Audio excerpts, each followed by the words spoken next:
చాముండేశ్వరి ఆలయంలో ఉన్నామండి. అసలు వీడియో కాదు, లైవ్ కాదు, ఏమీ అవ్వలేదు అనమాట. ఏది ఎలా లేదంట. సో ఎంత రష్ ఉన్నారంటే, ఇంత రష్ లోని మేము 100 రూపీస్ టికెట్ తీసుకున్నా కూడా ఒక 2 మినిట్స్ కూడా ఉంచలేదన్నమాట. అంత క్లోజ్ పడేశారు.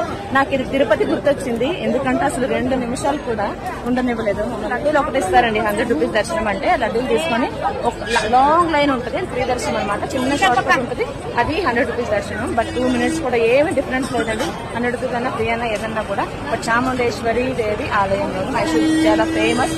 ఎవరైనా మైసూర్ వచ్చే మాత్రం కంపల్సరీ విజిట్ చేస్తారు, చెయ్యాలి. అంత పవర్ఫుల్ టెంపుల్. నెక్స్ట్ లైవ్ లో మళ్ళీ